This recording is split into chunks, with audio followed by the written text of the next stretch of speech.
नमस्कार, मैं रविंद्र कुमार मीना, सहायक आचार्य भूगोल। आप सभी का स्वागत है भूगोल की इस कक्षा में। इस कक्षा के अंतर्गत हम मानव भूगोल विषय का अध्ययन करते हैं। उसी क्रम में आज हम जनसंख्या का वितरण एवं घनत्व का अध्ययन करेंगे। देखिए, विश्व में जब भी जनसंख्या की बात होती है और उसके साथ जो उसका वितरण और घनत्व दो शब्दों की बात होती है, तो दोनों का ही अर्थ अलग अलग है। कि जनसंख्या वितरण और जो घनत्व है उसे हम सामान्यतः एक ही अर्थ में समझते हैं, जबकि दोनों ही भिन्न भिन्न संकल्पनाएं हैं, अर्थात दोनों का ही अर्थ जो है अलग अलग है। जनसंख्या के वितरण में स्थानिक वितरण पर अधिक बल दिया जाता है, अर्थात पृथ्वी पर जनसंख्या के स्थितिगम पक्ष पर बल दिया जाता है, जिससे क्षेत्रीय प्रतिरूप को स्पष्ट किया जाता है, अर्थात किसी क्षेत्र में जनसंख्या किस प्रकार से बिखरी हुई है, किस प्रकार से फैली हुई है। जैसे हम देखें कि नदी घाटी क्षेत्र हैं, वहाँ पे जनसंख्या जो है केंद्रीय रूप में या उसके साथ रेखीय प्रतिरूप में सेंट्रलाइजेशन होती है, वहाँ पे उसका अधिक जमाव होता है। जबकि जनसंख्या घनत्व में जनसंख्या का आकार यानी कि टोटल जो जनसंख्या है कितनी और क्षेत्र के आनुपातिक संबंधों पर बल दिया जाता है। जनसंख्या घनत्व के अध्ययन में मनुष्य और क्षेत्र के अनुपात के मध्य एक संबंध तलाशने पर जोर दिया जाता है कि किसी क्षेत्र एवं जनसंख्या के मध्य किस प्रकृति का अनुपात है, अर्थात वो अनुपात कैसा है। जैसे भूमि एवं जनसंख्या का अनुपात, कृषि योग्य भूमि एवं जनसंख्या का अनुपात, कृषि योग्य भूमि एवं कृषि में संलग्न जनसंख्या का अनुपात, इस प्रकार का जो अनुपात है ये जनसंख्या घनत्व के अंदर पढ़ा जाता है। इस तरह हम देखते हैं कि जनसंख्या घनत्व और जनसंख्या वितरण से परस्पर संबंधित भिन्न भिन्न क्या हैं, संकल्पनाएं हैं। ये दोनों ही चीज़ें अलग अलग हैं, लेकिन दोनों ही जनसंख्या को प्रदर्शित करती हैं किसी क्षेत्र में।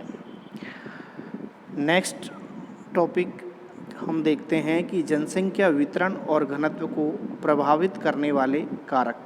तो जनसंख्या वितरण और घनत्व को किसी भी क्षेत्र के अंदर प्राकृतिक या भौतिक कारक, आर्थिक कारक, सामाजिक एवं सांस्कृतिक कारक और राजनीतिक कारक प्रभावित करते हैं।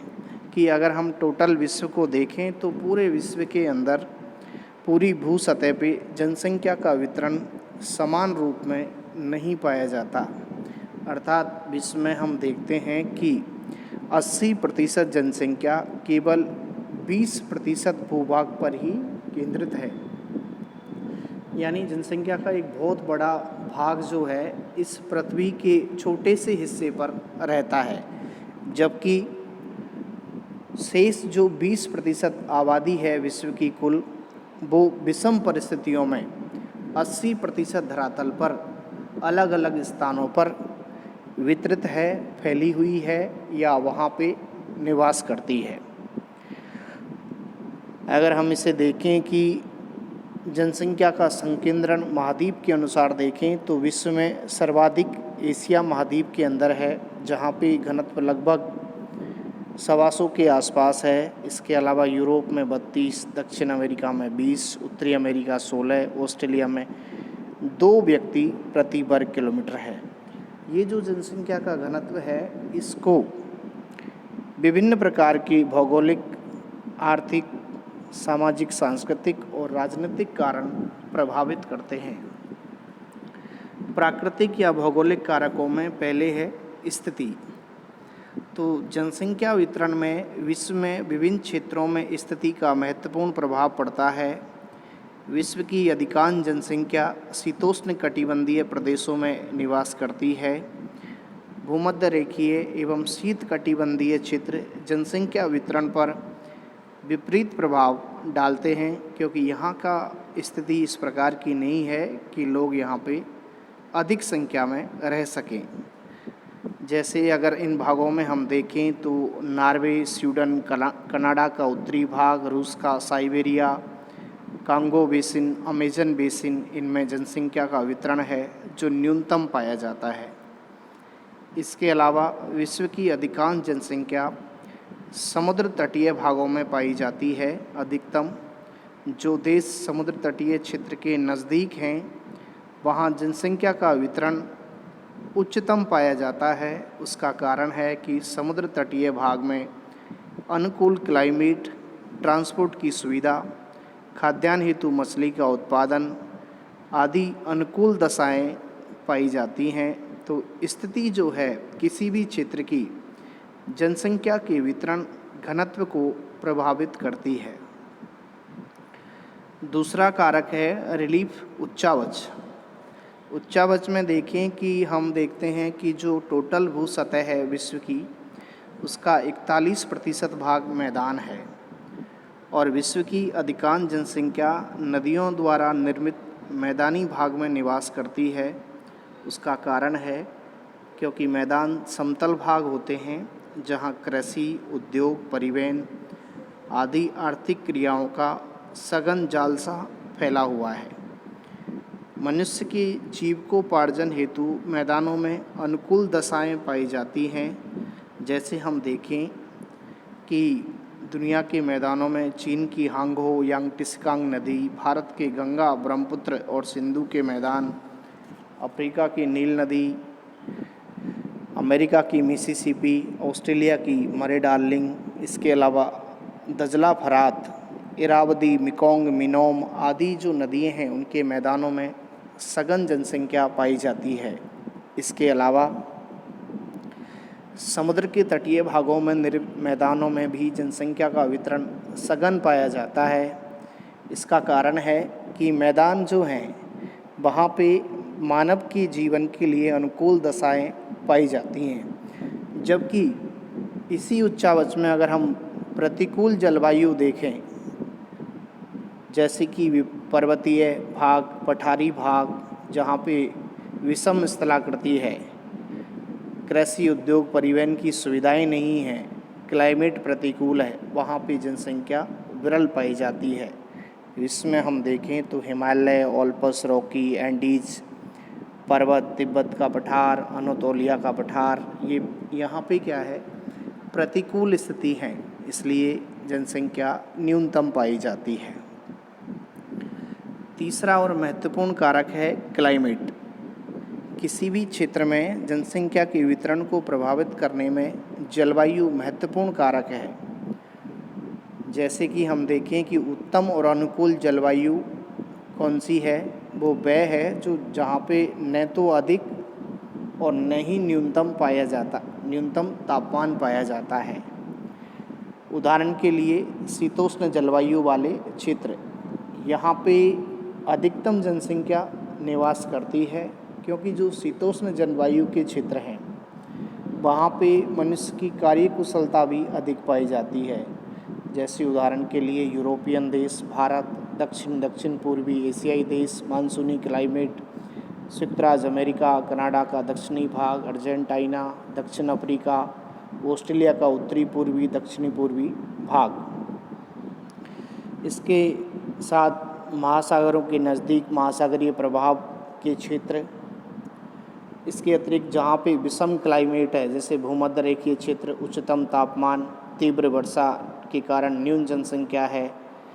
इसके अलावा अति उष्ण और शुष्क जलवायु वाले क्षेत्र, सहारा, थार, कालाहारी, अरब, अटाकामा के मरुस्थलीय क्षेत्रों में प्रतिकूल क्लाइमेट के कारण कम आबादी पाई जाती है। अर्थात अनुकूल जलवायु जहाँ पाई जाती है वहाँ अधिक आबादी पाई जाती है। नंबर 4, जलापूर्ति। मानव जीवन के लिए जल एक प्रमुख भौगोलिक कारक है, अतः जल की प्राप्ति जनसंख्या के वितरण को अधिकतम प्रभावित करती है।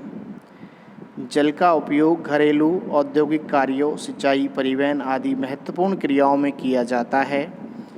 यही कारण है कि समुद्र तटीय क्षेत्र सबसे अधिक घने बसे हुए हैं क्योंकि वहाँ पे आसानी से जल की प्राप्ति हो जाती है और विश्व के जिन हिस्सों में आसानी से जल की प्राप्ति नहीं होती है, जैसे रेगिस्तानी क्षेत्र, वहाँ पे जनसंख्या जो है विरल पाई जाती है या बहुत कम पाई जाती है। प्राकृतिक कारकों में आखिरी है सॉइल्स, मृदाएं। हम जानते हैं कि मनुष्य के जीविकोपार्जन और जीवित रहने का प्रमुख आधार भोजन है। शाकाहारी लोग तो 100% खाद्यान्न फसलों के उत्पादन पर निर्भर रहते हैं। उपजाऊ मृदा वाले समतल भागों में अति सघन जनसंख्या पाई जाती है। मनुष्य के भोजन के अतिरिक्त मिट्टी से पशुओं के लिए चारा उत्पादन होता है। अतः जनसंख्या प्रत्यक्ष अप्रत्यक्ष रूप से मृदा संसाधन से जुड़ी हुई है। अगर हम इसे समझें कि उपजाऊ मिट्टी के जो क्षेत्र हैं वो विभिन्न फसलों के अधिकतम उत्पादन के कारण सघन जनसंख्या के क्षेत्र हैं, जबकि जो भूमि उपजाऊ नहीं है वहाँ जनसंख्या है जो विरल पाई जाती है। नेक्स्ट है इकोनॉमिक फैक्टर, जिसके अंदर mineral resources, power resources, transport and economic progress. सबसे पहले खनिज संसाधन। तो जितने भी अन्य कारण अभी देखे हमने, उनके साथ जनसंख्या निवास के प्रतिकूल होते हुए भी अगर बाकी कारण प्रतिकूल हैं तो उसके अलावा यदि किसी स्थान पे खनिज संपदा मिल जाए तो वहाँ पे औद्योगिक क्रियाओं के कारण, खनन कार्य के कारण सघन जनसंख्या पाई जाती है, क्योंकि खनन प्राप्ति क्षेत्रों में उद्योग की स्थापना के कारण मनुष्य को रोजगार प्राप्त होता है और परिवहन संबंधी सुविधाएं मिल जाती हैं। अर्थात क्लाइमेट भले ही विपरीत हो, मृदा भी उपजाऊ मत हो, स्थिति भी अनुकूल नहीं हो, फिर भी अगर खनिज संपदा है तो वहाँ पे अधिक जनसंख्या पाई जाएगी। उदाहरण के लिए हम देखें कि ऑस्ट्रेलिया का मरुस्थलीय भाग है कालगुडी और कूलगार्डी, सोने की खानें हैं। अरब के मरुस्थलीय क्षेत्रों में पेट्रोलियम उत्पादन होता है। भारत के छोटा नागपुर का पठार, यूरोप और रूस के खनिज प्राप्ति के क्षेत्र, वहाँ पे अति सघन जनसंख्या निवास करती है। उसका कारण है खनिज संसाधन। नेक्स्ट है शक्ति के साधन, पावर रिसोर्सेज। हम जानते हैं कि विभिन्न औद्योगिक क्रियाओं एवं परिवहन साधनों के संचालन हेतु शक्ति के साधनों की प्राप्ति अति आवश्यक है।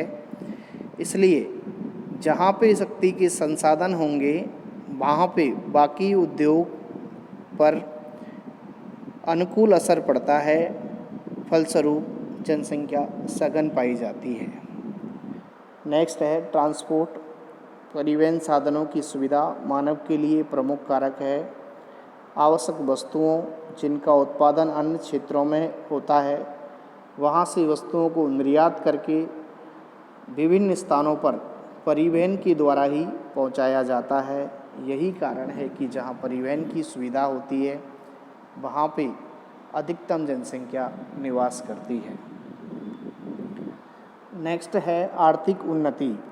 तो आर्थिक दृष्टि से संपन्न देशों में जनसंख्या के भरण पोषण हेतु रोजगार, कृषि आदि कारकों की अनुकूलता पाई जाती है, जिसके कारण वहाँ भुखमरी और बेरोजगारी की समस्या नहीं पाई जाती। फलस्वरूप ऐसे क्षेत्रों में जनसंख्या है जो सघन पाई जाती है।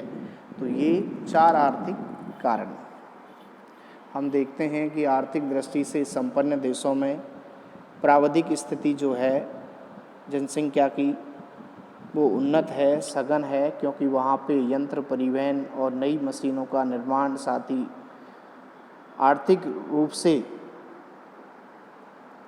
मजबूत राष्ट्र हैं, इसलिए जनसंख्या है जो अधिक है। नेक्स्ट जो है सोशल एंड कल्चर फैक्टर, सामाजिक और सांस्कृतिक कारक। हम देखते हैं कि समाज एक प्रमुख संगठन है जिसके बिना मनुष्य नहीं रह सकता। सामाजिक रीति रिवाज, विभिन्न धर्म एवं धार्मिक विश्वास, विभिन्न लोगों का जीवन के प्रति दृष्टिकोण आदि कारक जनसंख्या के वितरण को सर्वाधिक प्रभावित करते हैं। धार्मिक विश्वास एवं भाग्यवादिता के कारण ही एशिया के दक्षिण और दक्षिण पूर्वी भाग में स्थित देशों में तीव्र जनसंख्या वृद्धि पाई जाती है। परिवार नियोजन प्रक्रियाओं के प्रति ये लोग ध्यान नहीं देते हैं। ये ज़्यादा प्रवृत्ति जो है सामाजिक सांस्कृतिक एशियाई देशों में सबसे ज़्यादा है। इसी कारण यहाँ जनसंख्या है जो तेज़ी से बढ़ रही है, जिसमें धर्म, भाग्यवादिता और सांस्कृतिक परंपराएं। नेक्स्ट है राजनीतिक कारक। राजनीतिक कारकों में किसी भी देश प्रदेश के कानून, सरकारी नीतियां और राजनीतिक अस्थिरता जनसंख्या के वितरण घनत्व को प्रभावित करती है। शांति, असुरक्षा, देश की जनसंख्या के प्रति नीति आदि कारक जनसंख्या के वितरण को प्रभावित करते हैं। जैसे ऑस्ट्रेलिया, कनाडा, दक्षिण अफ्रीका की श्वेत नीति के कारण वहाँ जनसंख्या न्यूनतम है। इजराइल, फिलिस्तीन, भारत के जम्मू कश्मीर, असम, नागालैंड राज्यों में आतंककारी क्रियाओं ने जनसंख्या वृद्धि पर विपरीत प्रभाव डाला है। सुरक्षित एवं शांत क्षेत्रों में जनसंख्या अधिक निवास करती है, जबकि राजनीतिक अस्थिरता वाले क्षेत्रों में जनसंख्या कम निवास करती है। तो निम्नलिखित भौतिक, प्राकृतिक, आर्थिक और सामाजिक, सांस्कृतिक एवं राजनीतिक कारक किसी भी क्षेत्र में विश्व में जनसंख्या के वितरण और घनत्व को प्रभावित करते हैं। नेक्स्ट वीडियो में हम विश्व में जनसंख्या के वितरण की चर्चा करेंगे। Thank you.